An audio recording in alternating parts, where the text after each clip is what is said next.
Hello everyone. Randomly, I am starting this vlog.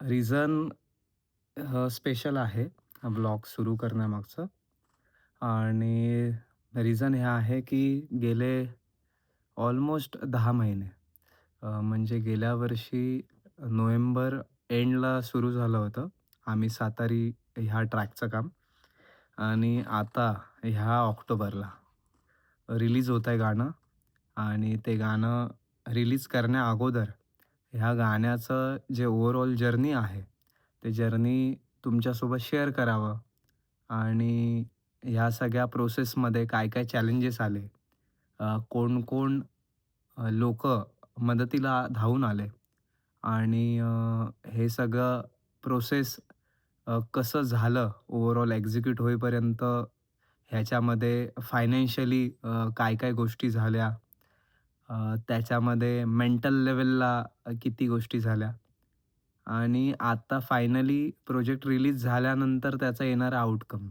जे काही असेल, ते आता तुम्ही बघालच, पाहालच ती गोष्ट.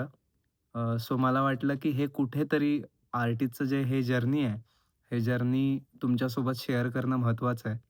आणि येस, आज आपण बसलोय वानम स्टुडिओज. लास्ट मंथमध्येच म्हणजे ऑगस्टमध्येच आपण अंधेरीमध्ये मूव्ह झालेलो आहोत. पहिलं वर्कप्लेस आपण बोलू शकतो. मी आणि आकाश आम्ही मिळून हे वर्कप्लेस इथे सुरू केलेलं आहे. वी कॅन नेम इट, ह्याला आपण बोलू शकतो की मिनी स्टुडिओ बोलू शकतो. इथे जे काही म्युझिकचं काम असेल, रेकॉर्डिंग्स असतील, अ, एकदम हेवी लेव्हल रेकॉर्डिंग्स नाही, बट जेवढं व्होकल रेकॉर्डिंग असतील अ, किंवा सिंगल हँड इन्स्ट्रुमेंट्स असतील, ते इथे होऊ शकतं रेकॉर्ड. सो येस, डी-एन नगरमध्ये हा स्टुडिओ आहे, वानम स्टुडिओज. तुम्ही Googleला सुद्धा सर्च करू शकता आणि येस, इंटरेस्टिंग स्टफ आता ह्या व्लॉगिंगच्या माध्यमातून आपण सुरू करणार आहोत. So stay tuned. आणि येस, चॅनलचं नेम सुद्धा अजून डिसाईड केलेलं नाही आहे. सो सध्या मी माझ्याच नावाने चॅनल सुरू करतोय. सो नेमसुद्धा तुम्ही सुचवा. आपण त्याच्यावरती सुद्धा कसं आर्टिस्टचं जर्नी रिफ्लेक्ट करता येईल, कसं दाखवता येईल, ह्या अगोदर सुद्धा मी प्रयत्न केला होता 2-3 वेळा. पण मी कन्सिस्टन्सी ठेवून ती गोष्ट करू नाही शकलो. कारण रूटीन जो आहे, हा रूटीन पूर्णपणे फार डिस्टर्बिंग रूटीन आहे.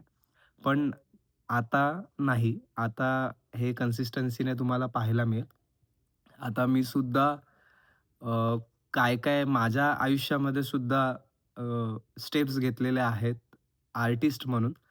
हे सुद्धा तुम्हाला येत्या काही डेजमध्ये ह्या व्लॉग चॅनलच्या माध्यमातून कळेलच. So stay tuned. Thank you.